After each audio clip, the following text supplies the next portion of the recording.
Science की दुनिया में जहां दुनिया इतनी तरक्की कर रही है, सारे ममालिक आगे बढ़ रहे हैं, वहां पाकिस्तान भी अब पीछे नहीं है, क्योंकि 12 साल के अब्दुल हादी ने 175 स्टूडेंट्स के दरमियान गोल्ड मेडल जीता है इन साइंस। अब्दुल हादी मेरे साथ है, मैं अब्दुल हादी से बात करता हूं कि क्या उनका इंटरेस्ट है साइंस में और कैसे उनका इंटरेस्ट डेवलप हुआ और आगे क्या एम्बिशंस हैं उनके। अब्दुल हादी, 12 साल के हो आप और साइंस में आपने 175 स्टूडेंट्स को पीछे छोड़ दिया। किस तरह से आपने प्रिपरेशन की इस मुकाबले के लिए?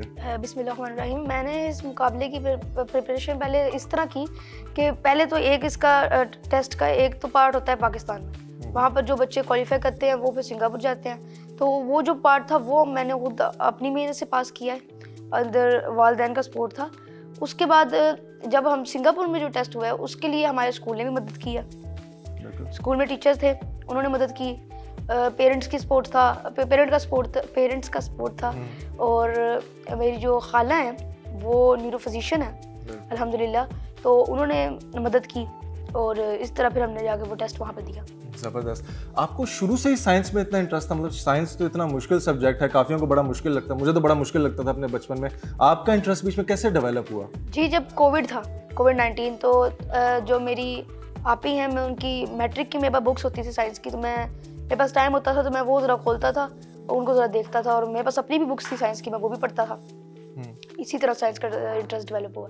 अच्छा, कितने दिन में कितने घंटे आप लगाते थे पढ़ाई के वक्त पढ़ते हुए? इस तरह कितने आवर्स अ डे आप साइंस को डेडिकेट करते थे? जी, अभी तो ऑलमोस्ट 4 आवर्स, लेकिन उस वक्त जब कोविड था तब क्योंकि और कोई काम नहीं था, सिर्फ घर में रहते थे, तो तब 8 आवर्स 8 आवर्स तक दिन में लगाते थे। आप शुरू से ही ए ग्रेड स्टूडेंट थे, फर्स्ट आते थे, या फिर बीच में आपने कहा कि कोविड के टाइम पे मैंने पढ़ना ज़्यादा शुरू किया? शुरू से ही आप ए ग्रेड स्टूडेंट थे या फिर बीच में आपने डिस्कवर किया जब आपने ज़्यादा मेहनत करना शुरू की कोविड में? नहीं, अल्हम्दुलिल्लाह मैं शुरू से ही ए ग्रेड स्टूडेंट हूँ। शुरू से ही? अच्छा, लेकिन साइंस के बारे में ऐसा क्या है, मतलब सारे सब्जेक्ट्स में आप हमेशा नंबर 1 रहे, साइंस में आपको क्या इंटरेस्ट करती है चीज़? देखिए, साइंस की डेफिनेशन ये है कि science is knowledge based on observations and experiments. तो ये जो ऑब्जर्वेशन और एक्सपेरिमेंटल जो अंदर ये साइंस के अंदर काम घुस गया, ये मुझे बहुत पसंद है।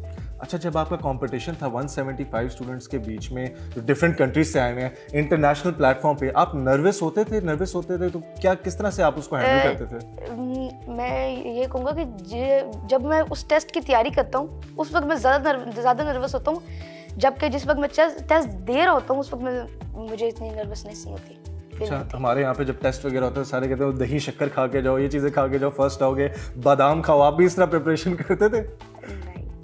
यानी कि साबित हो गया कि ये चीज़ों का इतना कोई खास ज़्यादा फायदा नहीं होता, मेहनत करनी होती है, पढ़ाई करनी होती है, तभी बंदा नंबर 1 बन के रहता है। जब आप जीत गए, फर्स्ट आए, गोल्ड मेडल जीता आपने, तब आपका क्या रिएक्शन था? घर वालों का क्या रिएक्शन था? आपने सेलिब्रेट किस तरह से किया? बहुत खुशी हुई थी कि जब 175 बच्चे थे वहाँ पर और मेरा उन्होंने गोल्ड मेडल में नाम लिया, और घर वालों ने तो फिर मैसेज कर करके बस मेरा फ़ोन ही फाड़ने वाला कर दिया उन्होंने। तो जी, बहुत खुशी हुई थी और घर वाले भी बहुत खुश हुए थे। रिश्तेदारों के तो बड़े फ़ोन आए होंगे, वो रिजल्ट के दिन अक्सर कहते हैं ना रिश्तेदार फ़ोन, कितने नंबर आए, कितने आए थे रिश्तेदारों के फ़ोन? बताया था फिर उनको कि जी मैं गोल्ड मेडल जीत गया हूँ, इस तरह है सारा? हाँ जी, खुशी महसूस हुई थी उस टाइम पे? बहुत ज़्यादा।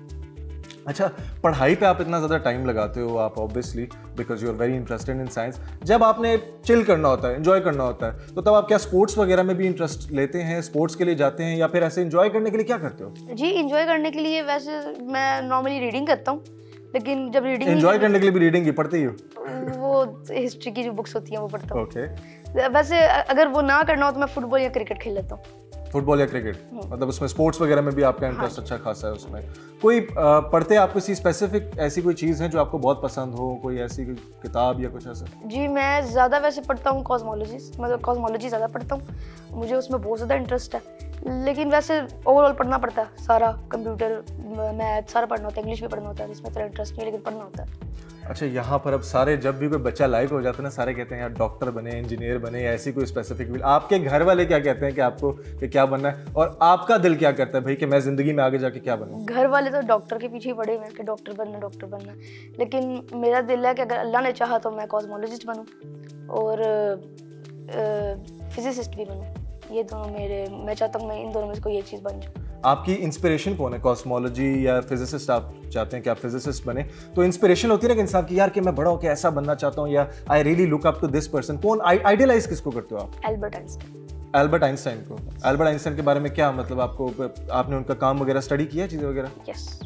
तो क्या उनके बारे में ऐसा क्या आपको इंटरेस्ट करता है कि आप कहते हैं यार उनसे? एल्बर्ट आइंस्टाइन मतलब जिस तरह उन्होंने उस ज़माने में ऐसी ऐसी डिस्कवरीज की जो अगले पता नहीं कितने 20 साल बाद जाके उनको साइंटिस्ट ने अप्रूव कर दिया कि ये जो डिस्कवरी की है ये बिल्कुल सही है। जैसे कि उनकी जनरल थ्योरी ऑफ रिलेटिविटी हो गई, जिसमें उन्होंने बताया था कि जो स्टार्स होते हैं वो स्पेस एंड टाइम को बेंड कर देते हैं, जबकि प्लैनेट्स एक स्ट्रेट लाइन में मूव करते हैं। तो वो एक है, वो जनरल थ्योरी ऑफ रिलेटिविटी उस जमाने में सबको लगता था कि ये क्या है, लेकिन उसके 20 साल 25 साल बाद सारे साइंटिस्ट ने अप्रूव कर दिया कि नहीं जी ये सच है। क्या बात है।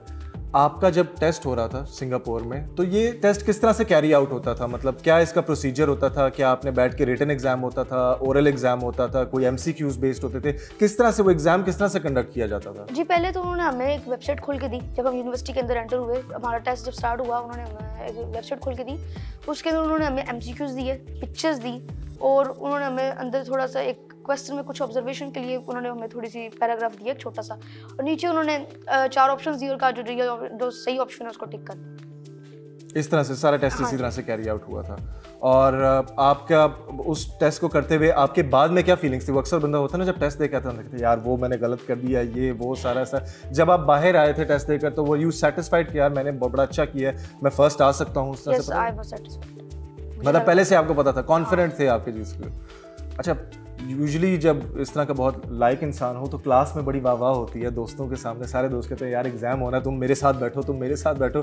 आपके दोस्त भी इसी तरह करते हैं कि आपको कहते हैं कि यार साथ बैठना, यार हादी प्लीज आज पेपर है, साइंस का पेपर है, प्लीज आज तुमने मेरे साथ बैठना, जरा पेपर इधर से तो दिखाओ इस तरह?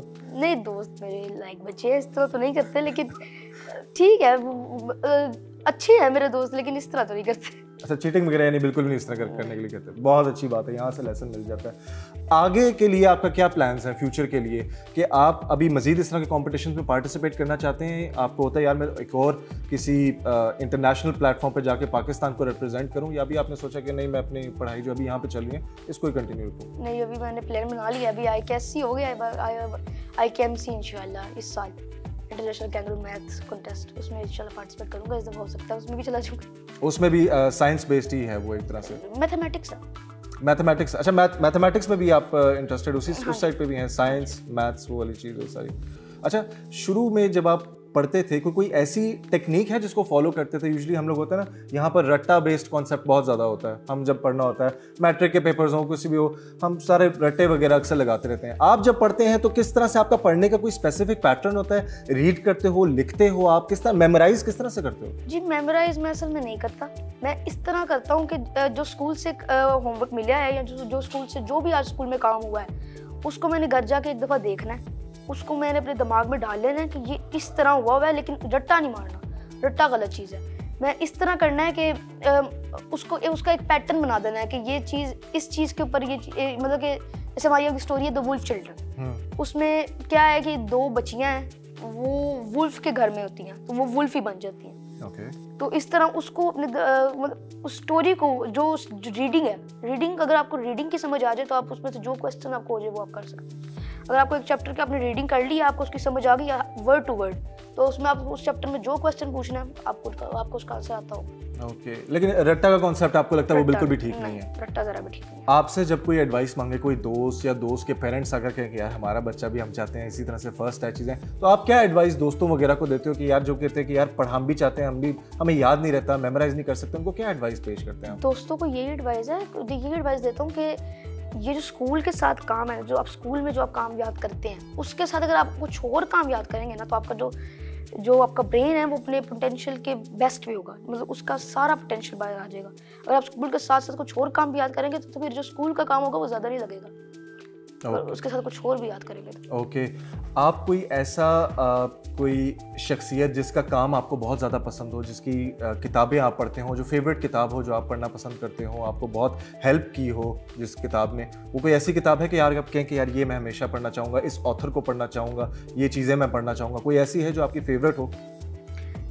जी इलामा इकबाल को पढ़ते हैं? हमारे अपने पोएट हैं, तो उनकी जो है पोएट्री वो मुझे बहुत अच्छी लगती है, और वो बहुत हेल्प करती है, बहुत अच्छी है उनकी। अच्छा, उनकी पोइट्री है भी बहुत अच्छी और बड़ी मुश्किल भी है, मतलब काफ़ी उनके काम फारसी में भी है, तो आप किस तरह से उसको, मतलब उसमें भी आपको मुश्किल नहीं पेश आती? वो मेरी मामा हेल्प करती है, मेरी मामा पोइट्री अच्छी पढ़ लेती है, तो वो मेरी उसमें हेल्प करती है जो पोइट्री मुश्किल होती है। और आपको इंस्पायरिंग लगती है उनकी पोइट्री? हाँ। या फिर आपको उनका अल्फाज जिस तरह से बयान किया, थॉट्स जिस तरह से बयान किया, क्या चीज़ है कि उनकी पोइट्री के बारे में आपको अच्छी लगती है? जी, उनकी पोइट्री मतलब कि जिस तरह कुरान पाक लिखा हुआ है ना, मतलब मैं वहाँ उसके साथ कंपेयर नहीं कर सकता, वो तो फिर अल्लाह अलमाइटी ने लिखा है, लेकिन वैसे उनकी जो पोइट्री है वो काफ़ी जैसा कुरान पाक जैसा अंदाज है कि तो कम वर्ड्स होते हैं और इतना ज़्यादा बयान हो जाता है उसके अंदर। जैसे अभी उनका शेर है, खुदी को कर बुलंद इतना कि हर तकदीर से पहले खुदा बंदे से खुद पूछे बता तेरी रज़ा क्या है। तो इसमें जो वो एक छोड़ 2 लाइनें हैं, लेकिन उसमें इतना कुछ बयान हो गया कि अपने आप